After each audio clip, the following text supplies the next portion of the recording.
Vectors या सदिश। अब यहाँ पर बात हो रही है वेक्टर या सदिश की। वेक्टर या सदिश को जानने से पहले हमें पढ़ना होगा कि हमारी जो वेक्टर सदिश है ये क्या है, किसका टाइप है। यह हमारा जो हमारी फिजिकल क्वांटिटीज होती हैं,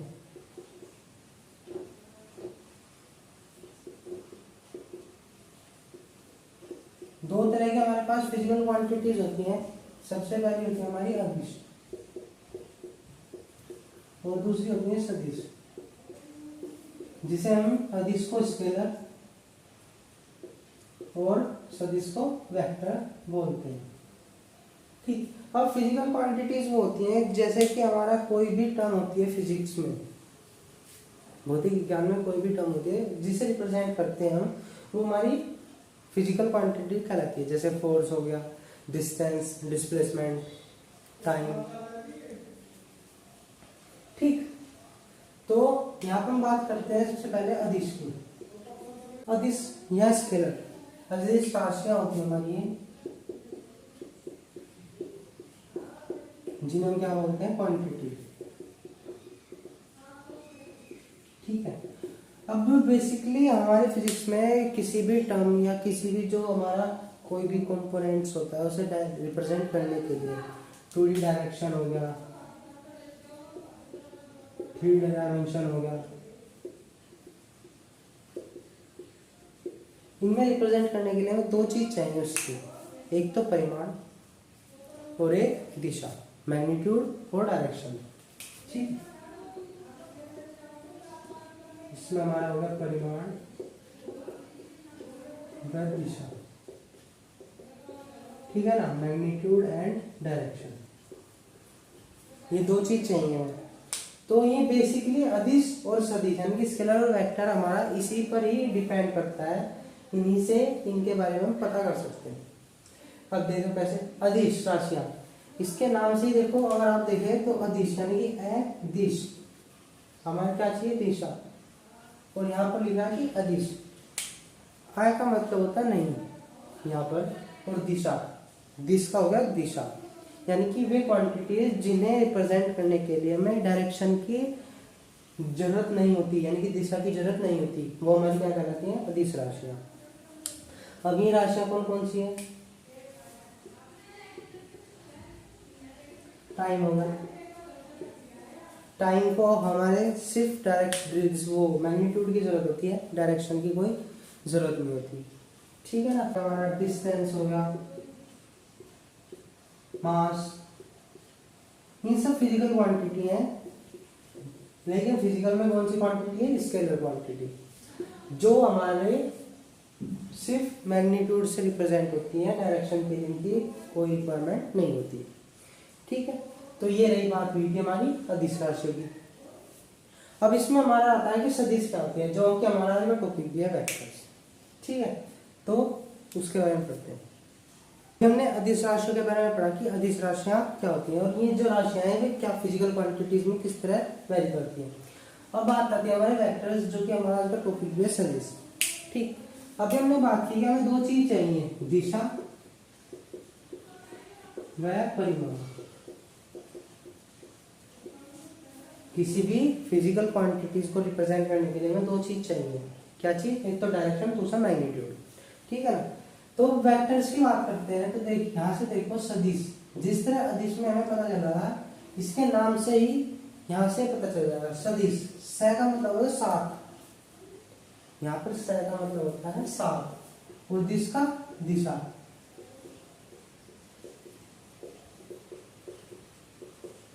यानी कि कहने का यहाँ पर अर्थ हो रहा है कि इस दिशा के साथ जो हमारा सदिश होता है ना, उसे रिप्रेजेंट करने के लिए परिमाण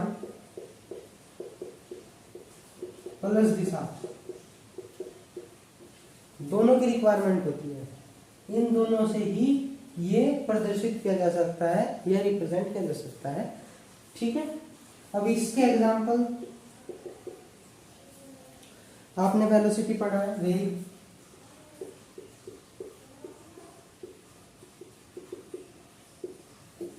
ठीक, डिस्प्लेसमेंट, विस्थापन कहते हैं इसे, फोर्स हो गया, बल, ये सब क्या है, अदिश सदिश राशियों के उदाहरण है। अब ये देखो, जैसे कि आप बात करते हो कि ये कोई बॉक्स है,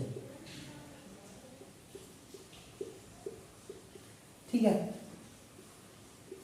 अब यहाँ पर हम अदिश और सदिश का थोड़ा सा कंपैरिजन करेंगे। इस बॉक्स पर आप फोर्स लगा रहे हो, या आपने कोई फोर्स लगाया, ये नॉर्थ साइड है, ये साउथ साइड है, ये हमने लेफ्ट किया। जब हम इस पर फोर्स लगा रहे हैं, मान लो 20 न्यूटन का फोर्स है, न्यूटन का फोर्स लगाया तो इसका थोड़ा डिस्प्लेस होगी और यहाँ पहुंच गई, ठीक है ना। मान लो ये डिस्टेंस क्या हो गई है, नहीं 10 सेंटीमीटर, ठीक है। अब यहाँ पर हम देखें, एक तो फोर्स की बात करते हैं। यहाँ पर आप फोर्स कहोगे कि आप इस पर फोर्स लगा रहे हो, कोई भी ऑब्जेक्ट ले लिया हमने ए, ठीक है ना, और ये बी ऑब्जेक्ट है। इस ऑब्जेक्ट पर आप 20 न्यूटन का फोर्स लगा रहे हो। अब इस ऑब्जेक्ट पर आप फोर्स का तब कहोगे, फोर्स 20 न्यूटन लगाना, ठीक है, लेकिन जब तक आप इसकी डायरेक्शन डिफाइन नहीं करोगे, आपने यहाँ पर अभी तक सिर्फ इसका क्या किया है, मैग्नीट्यूड डिफाइन किया है, लेकिन अभी तक जब तक आप इसकी डायरेक्शन की नॉर्थ साइड में आप इस पर 20 न्यूटन फोर्स लगा रहे हो, तब आपका ये पूरा रिप्रेजेंटेशन सही होगा। यहाँ पर आपको फोर्स लगा रहे हो 20 न्यूटन, ये आपने मैग्नीट्यूड क्लियर कर दिया, लेकिन आपने अभी तक यहाँ पर डायरेक्शन नहीं बताया कि आप किस डायरेक्शन, क्योंकि हम 20 न्यूटन इस डायरेक्शन में भी लगा सकते थे, इस डायरेक्शन में भी लगा सकते थे, तो यानी कि इसे बिल्कुल करेक्ट रिप्रेजेंटेशन के लिए मैग्नीट्यूड और डायरेक्शन जो कि हमने बात की भी है वो दोनों चाहिए, ये बात ठीक है। अब यहाँ पे आपने फोर्स मान लो ऐसे लगाया, ऐसे ही लगा दिया, ये तुमने सदिश की बात की। अब देखो, अब ये फोर्स लगाकर यहाँ पहुंच गई, दोनों तरह से ले लिया हमने इस बॉडी को, इस तरह से भी ले लिया और इस तरह से भी। अब फोर्स आपने 20 न्यूटन यहाँ पर लगाया, 20 न्यूटन ही यहाँ पर लगाया, एक ही फोर्स है, अलग अलग टाइम पर लगा रहे हैं। अब आप यहाँ पर अगर कोई आपसे पूछे कि यहाँ पर दूरी कितनी, यानी कि डिस्टेंस, जो कि अदिश राशि हम बात कर चुके हैं, डिस्टेंस 10 सेंटीमीटर, यहाँ पर भी 10 सेंटीमीटर, लेकिन आप यहाँ पर डायरेक्शन नहीं बताओगे कि कौन सी डायरेक्शन में हुई है, समझे। 10 सेंटीमीटर उसने पूरे पूछा है हमें कि डिस्टेंस कितनी है, तो आप सिर्फ कहोगे कि 10 सेंटीमीटर, इतनी बात ठीक है। लेकिन अगर यहीं पे वो डिस्प्लेसमेंट पूछ लेता तो नॉर्थ साइड में 10 सेंटीमीटर डिस्प्लेसमेंट को, ठीक है। यानी कि जो जिस जैसी राशि है, अदिश राशि है, तो उसके लिए खाली हमारा मैग्नीट्यूड चाहिए, और जो सदिश राशि है उसके लिए मैग्नीट्यूड और डायरेक्शन दोनों की रिक्वायरमेंट होती है, ठीक है। ये बात हुई सदिश राशि होती है। अभी हमने वेक्टर्स के बारे में पढ़ा कि वेक्टर्स क्या, लेकिन उसमें एक टॉपिक हमने जो कि मिस कर दिया था, वो ये है, देखो वेक्टर्स हमने भी बात की कि डायरेक्शन और मैग्नीट्यूड दोनों चाहिए, वो वेक्टर्स होगी क्वांटिटी, ठीक है ना। लेकिन एक क्वांटिटी, इसे एक तरह से डिफाइन किया जा सकता है कि वेक्टर वो क्वांटिटी है जो ट्रायंगल लॉ ऑफ एडिशन और parallelogram law of addition in दोनों को फॉलो करती है, यानी कि त्रिभुज योग का नियम और समांतर चतुर्भुज योग का नियम, ये होगा हमारा त्रिभुज योग नियम, और ये होता है समांतर चतुर्भुज योग नियम, इन दोनों को फॉलो करता है, वो हमारा वेक्टर का था। अब ये दोनों क्या है, ये हम आगे की क्लास में पढ़ेंगे, हमारा टॉपिक आएगा इसमें वेक्टर्स में, ट्रायंगल लॉ ऑफ एडिशन और पैरेललोग्राम लॉ ऑफ एडिशन, ठीक है ना, इसके बारे में पढ़ेंगे। बस ये आपको माइंड में होना चाहिए कि इसे इस तरह से रिप्रेजेंट कर सकते हैं कि जो दोनों को फॉलो करता है या वो भी करता है, ठीक है ना। अब इसमें हमारा आता है कि रिप्रेजेंट कैसे करते हैं किसी भी वेक्टर को। हमारा कोई भी वेक्टर है, जैसे फोर्स है, इसे हम रिप्रेजेंट कैसे करेंगे, ये तो बात होगी कि वेक्टर है, तो इस वेक्टर को रिप्रेजेंट करते हैं हम एक एरो से, एरो हो गया, कोई भी फोर्स वेक्टर है एफ, फोर्स का डिफिनेशन क्या है एफ। अब इसे वेक्टर बनाने के लिए हम इसके ऊपर ही एक एरो लगाएंगे, ये क्या बन गया वेक्टर फोर्स, वेक्टर क्वांटिटी होगा। अब इसे हम किसी प्लेन या ग्राफ पर कैसे रिप्रेजेंट करते हैं, ये एक एरो हो गया, मान लो ये 10 न्यूटन का है फोर्स, तो जो ये एरो है, ये एरो लगाया आगे, ये बताएगा इसकी डायरेक्शन, ये कुछ डायरेक्शन में है, ठीक है ना,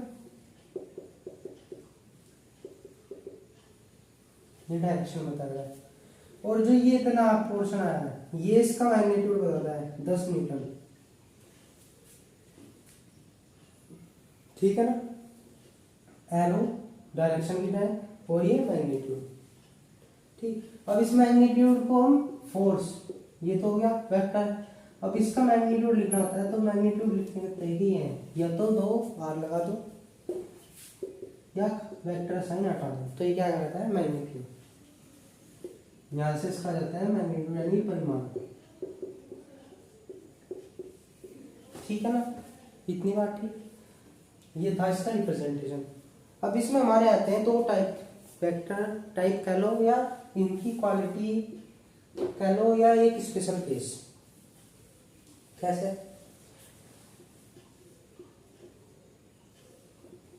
ये कोई भी दो वेक्टर होते हैं, ये मान लो ए वेक्टर है, ये बी वेक्टर है, रिप्रेजेंट करना है तो ये हमने रिप्रेजेंट किया कोई भी दो वेक्टर, ठीक। अब इनके बीच का एंगल थीटा है, ये बीच का एंगल यानी कि जिस एंगल पर ये एक दूसरे को कट कर रहे हैं, एक दूसरे से मिल जा, जब यहाँ एंगल थीटा हो गया, अब एंगल थीटा हो गया है तो यहाँ से हम लिख सकते हैं, देखो यहाँ से हम लिख सकते हैं समांतर सदिश, यानी कि जो हमारे होंगे पैरेलल वेक्टर। अब यहाँ पे देखो बात होती है कि पैरेलल क्या होता है, पैरेलल होता है ये यानी कि उनके बीच का एंगल क्या होता है 0 डिग्री, कोई एंगल नहीं है, क्या होंगे पैरेलल। तो यहाँ से हम बता सकते हैं जब वे दो वेक्टर के बीच का एंगल 0 डिग्री हो तो वो क्या कहलाएंगे parallel vector. If theta is equal to 0 degree then vector says to parallel vector. अब दूसरी बात आती है यहां से असमांतर या anti parallel, anti parallel vectors वही है कि जिनका एंगल 180 डिग्री हो। अब एंटी पैरेलल ये तो पैरेलल हो गई ये, लेकिन यहाँ पर डायरेक्शंस की बात होती है, तो जब ये एंगल इधर होगा और ये एंगल इस तरह होगा तो ये क्या कहलाएंगे एंटी पैरेलल। अब लेकिन यहाँ पर आपको लग रहा होगा एंगल कितना है 0 डिग्री, लेकिन यहाँ पर एंगल अगर आप ध्यान से देखें ये यहाँ पर है। अब इस वेक्टर को उठाकर मैं अगर इसके यहाँ से शुरुआत करूं, ये ले लिया, तो इनके बीच का एंगल देखा जाएगा क्या है 180 डिग्री। तो यहाँ पर एंटी पैरेलल में एंगल कितना होता है 180 डिग्री, ये याद करने रखने वाली बात है, ठीक है ना।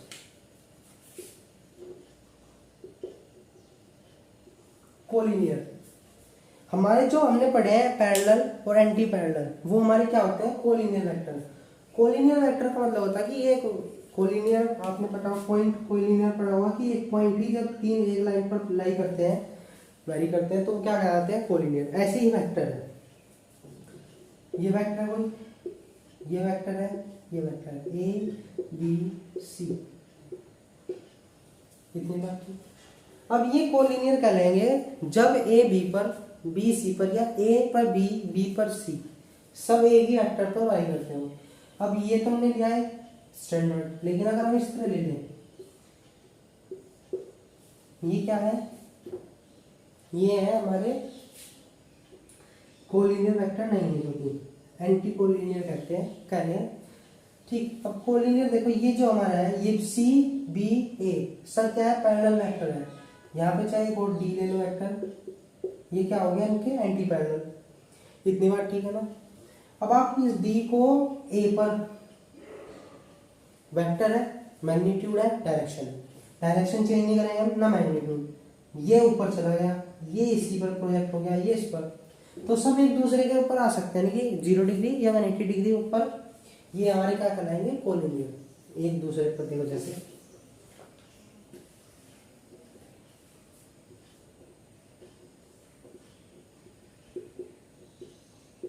दो वेक्टर ए और बी।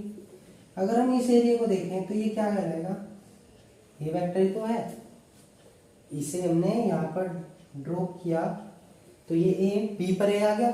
ऐसे ही ये सारे वेक्टर एक पर आ जाएंगे तो ये क्या कहलाएंगे, कोलिनियर। चाहे यहाँ पर एक होगा ऐसे तो ये क्या कहलाता है, इतना वेक्टर सी वेक्टर हो जाता हमारा।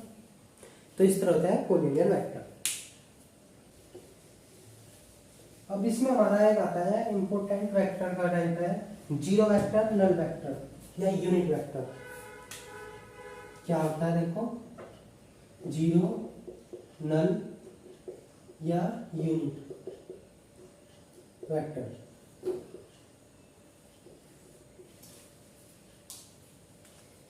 इसकी डेफिनेशन ही, इसका नाम ही इसका डेफिनेशन है। कहने का बात ये, unit vector which vector has magnitude 1 unit is called unit vector। यानी कि कहने का बात है, अगर कोई वेक्टर a है तो इसका मैग्नीट्यूड कैसे लिखा जाएगा, a वेक्टर का ये क्या हो, 1 हो, तो वो क्या कहलाएगा, unit vector.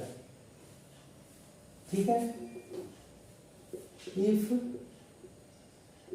Magnitude of any vector is equal to 1 then it should be unit vector। ठीक है, यानी किसी भी सदिश का परिमाण इकाई है या एक है तो वो क्या कहलाता हमारा, इकाई सदिश।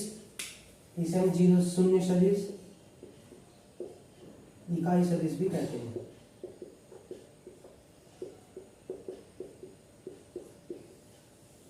ठीक है ना, ये बात हुई हमारे इसकी इकाई सदिश की। अब हम इस वीडियो को यहीं पे रोक रहे हैं। अगली वीडियो में हम इसी के वेक्टर्स का जोड़ना, कि वेक्टर को हम कैसे जोड़ते हैं, कैसे घटाते हैं, क्या मल्टीप्लिकेशन का उनके मेथड है, और जो हमने अभी बात की थी कि ट्राइंगल लो एडिशन, ठीक है, पैरेललोग्राम लो ऑफ एडिशन, उनके बारे में पढ़ेंगे। इस वीडियो में आपको कोई भी डाउट हो तो कमेंट कर देना। अगली वीडियो में वो सारे डाउट आपके क्लियर करने की कोशिश करूंगा। जरा सी वीडियो पसंद आई तो लाइक करना, कमेंट करना और इसे अपने ज़्यादा से ज़्यादा दोस्तों के शेयर करना और चैनल को सब्सक्राइब करके जाना। थैंक्स फॉर वॉचिंग, धन्यवाद।